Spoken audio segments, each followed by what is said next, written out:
pousse, ça pousse, ça pousse, ça accélère. Hop là, quatrième.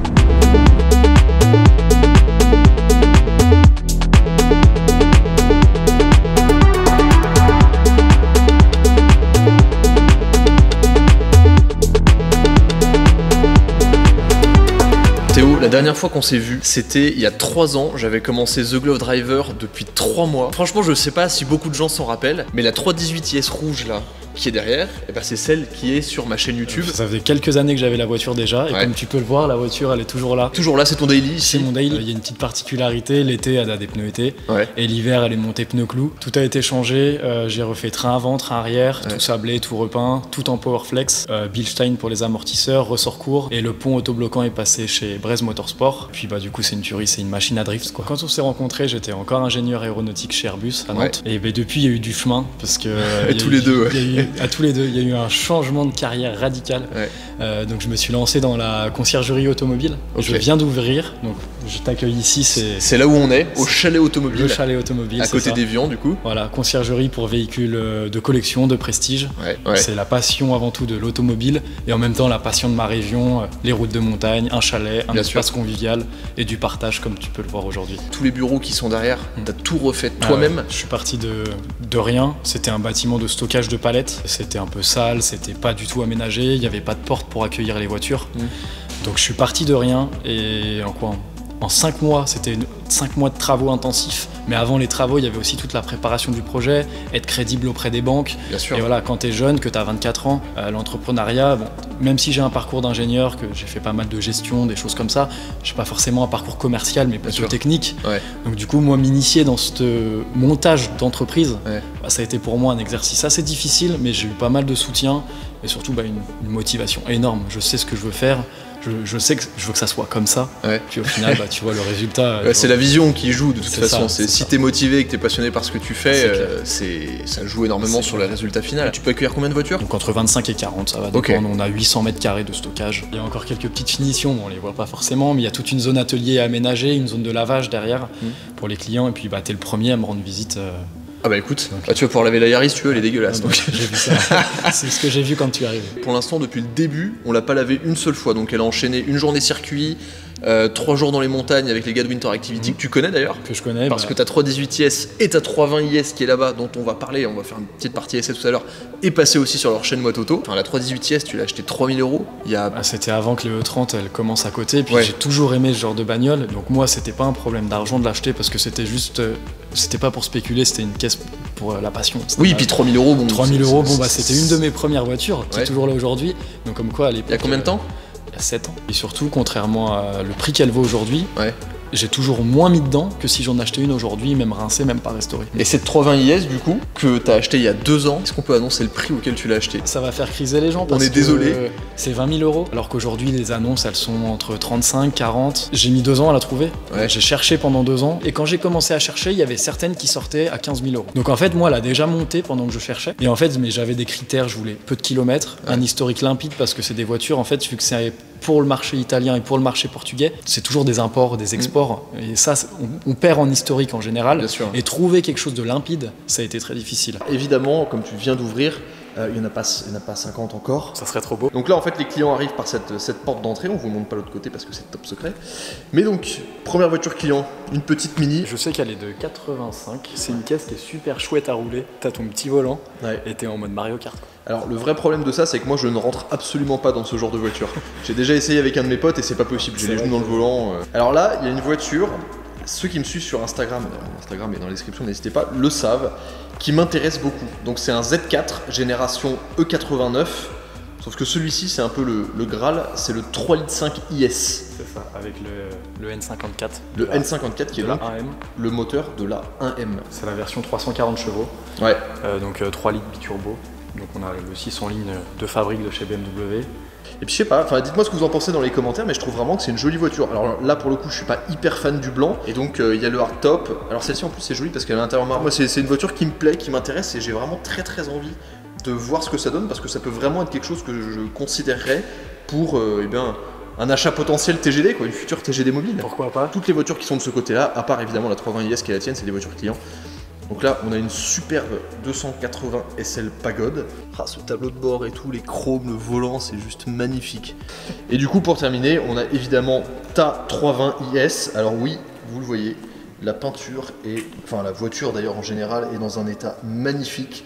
Elle a été repeinte, mais il y a une dizaine d'années. Donc après, elle a très peu vu le jour depuis. C'est une voiture qui est stockée. C'est vrai que moi, le premier, j'aime pas stocker les voitures et pas les rouler. Après, en fait, quand je l'ai achetée, elle était tellement propre que ça me fait mal au cœur en fait de rouler comme je roule avec les autres, quoi. Ouais, bien sûr.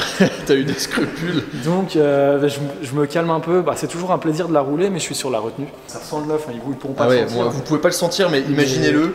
La voiture, elle est vraiment dans un état de dingue. Enfin, vous voyez les sièges, il y a rien qui est abîmé.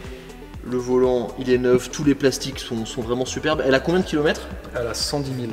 Cette 320 IS, elle est souvent surnommée la M3 italienne. Alors c'est pas juste un surnom pour rien, c'est parce qu'en fait, alors, tu m'as raconté l'histoire hier que je connaissais en partie. Alors ça j'adore, parce que je peux montrer le mécanisme du capot des E30. Hop, ça s'ouvre par l'avant. C'est une E30 classique. Ouais, c'est ça. BMW M-Power. Donc là on a un 4 cylindres qui en fait vient de la M3 E30. C'est ça, c'est le moteur de la M3 E30 et pour l'histoire, donc en Italie il y avait des taxes dans ces années-là, donc en 89, celle-ci est de 89, BMW ils ont sorti un moteur de M3 mais en 2 litres. Donc le moteur de M3 initial qui développe 195 chevaux en 2 litres 3, ils ont fait la même chose en 192 chevaux 2 litres. Voilà, pour justement éviter les taxes qu'il y avait sur les moteurs de plus de 2 litres. C'est moteur boîte pont qui sont issus d'une M3. Donc il y a la boîte inversée avec la première en bas qui est exceptionnelle. C'est vraiment cool. Voilà. Et puis bon, un pont autobloquant, on va dire que sur une M3 c'est classique. Bien sûr. Et puis après les trains roulants qui sont quand même très bons parce qu'en fait on partage les trains roulants avec la 318 IS de l'époque. Donc ça reste quand même assez raffermi et d'origine c'était déjà surbaissé. Sur les phases 2, on appelle celle Kitem Tech 2. Donc tu avais le bouclier avant.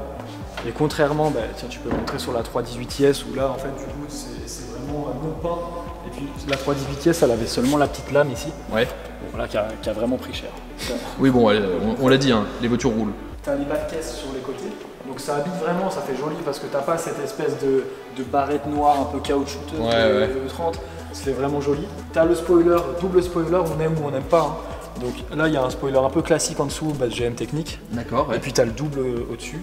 Et là le seul truc qui peut faire criser les puristes c'est l'échappement Super Sprint. Ouais bon. Mais il a été monté en 89 à la sortie d'usine, donc certificat à la clé. D'accord. Ah oui. C'est une pièce que moi j'aime pas forcément. Mais pour respecter la vie de la voiture, en fait, je le laisse dessus. Oui, puis bon, ça fait peut-être un peu plus de bruit. Ça chante bien. Ça chante bien. Ça libère bien le. C'est pas plus mal.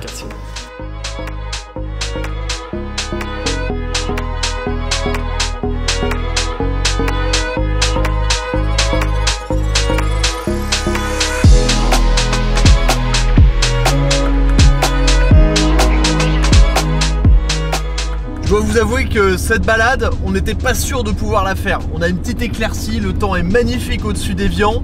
D'ailleurs, c'est assez marrant parce que là, il y a la montagne qu'on peut voir justement sur les bouteilles d'Évian, cette espèce de pic tout enneigé là, c'est juste magnifique. Là, franchement, la vue est incroyable. Le lac Léman à ma gauche. Enfin bref, tout ça pour dire que cette petite éclaircie, on a de la chance de la voir parce que comme Théo vous l'a expliqué, cette voiture, il y tient énormément. Elle roule, mais toujours dans de bonnes conditions. Elle roule rarement sur les routes pleines de sel et tout.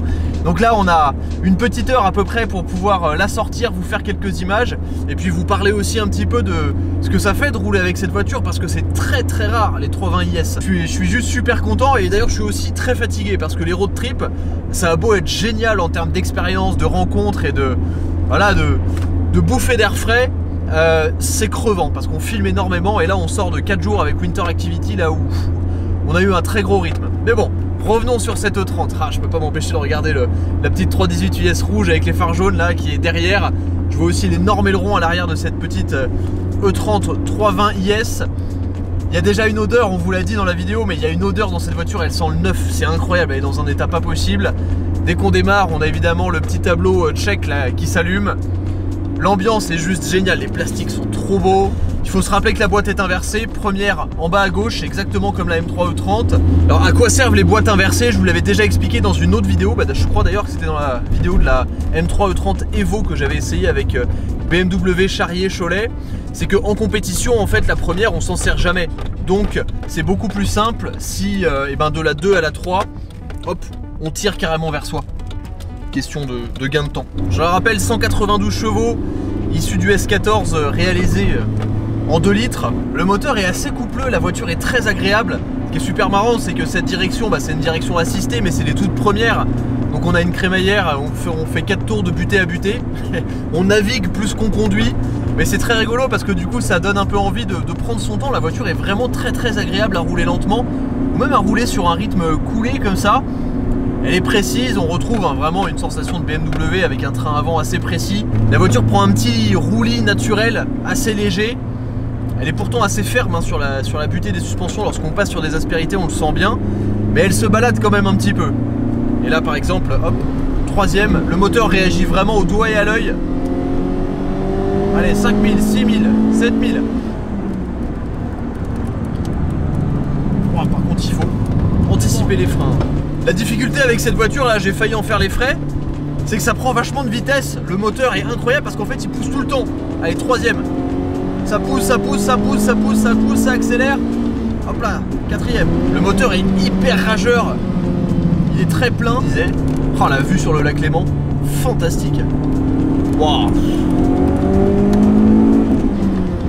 La sonorité est assez particulière, c'est plus étouffé qu'un 600 lignes. Mais il y a vraiment une atmosphère dans la voiture. La vue est géniale. Sur le pare-brise, on a la surface vitrée d'un building, ça c'est fantastique.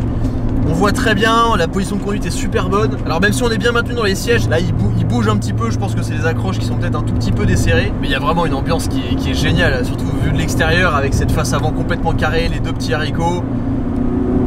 C'est surprenant comme le moteur a de la rage. Et puis là on enchaîne des petits virages comme ça. Oh, la voiture elle adore ça, elle adore ce rythme. C'est une expérience de conduite qui fait voyager à chaque fois les E30. Bon, même si la cote est honnêtement complètement déraisonnable, je veux dire, 40 000 € pour une E30, on est un peu tombé sur la tête. Mais bon, c'est comme ça, le marché est fait comme ça, mais ça serait bien que ça redescende un petit peu pour que les gens qui ont moins de moyens puissent aussi en profiter. La petite boîte inversée, franchement, c'est un régal. Les débattements sont super courts, ça s'enclenche bien. Tout est hyper homogène en fait, c'est génial, mais il faut quand même savoir ce qu'on fait, il faut décomposer les mouvements. Il y a des épingles ici, si ça tenait qu'à moi, elle serait prise en travers. Forcément, pas d'ABS, pas de SP sur cette voiture. Et là, 10 tours de volant. Évidemment, vous le voyez, je la conduis assez doucement. C'est plus là pour profiter de l'expérience de conduite plus que de la cravacher. C'est la conduite coulée, la conduite dynamique avec quand même vachement de punch. La voiture, elle prend des vitesses super facilement qui sont largement illégales. Pas besoin d'avoir 1000 chevaux pour ça, 192 chevaux, c'est largement suffisant. Mais vraiment, ce qui me surprend, c'est la souplesse de ce moteur. Son côté très doux, très coupleux à bas régime pour un 4 cylindres et un super rageur dans les tours avec de la puissance jusqu'en haut, jusqu'à la zone rouge à 7002, 7003. Aujourd'hui ces voitures on les admire beaucoup plus pour les sensations et pour un peu le voyage dans le temps qu'elles procurent. La descente sur le lac Léman c'est fantastique avec le petit clocher à droite là. C'est trop beau, on a vraiment eu de la chance avec cette éclaircie. L'allumage des machines.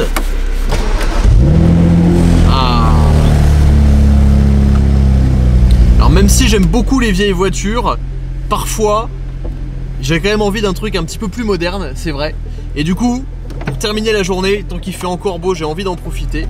On prend le Z4, le 35IS, un grand merci au propriétaire pour sa confiance. Et on va juste aller faire un petit tour très tranquille pour profiter un peu de ce super moteur et de cette voiture que je ne connais pas et qui potentiellement peut m'intéresser. Bon, je vais pas vous en parler plus que ça, c'est juste pour moi histoire de me faire une idée. Mais là c'est génial, on est décapoté dans un petit village, il y a de la neige partout, dans les montagnes, c'est hyper cool. En tout cas, j'espère que cette vidéo vous a plu. J'espère que là encore, un peu dans le même thème que Machine Revival, vous avez aimé découvrir un peu l'histoire de Théo et puis son aventure avec le chalet automobile. C'est la 3e vidéo de ce road trip.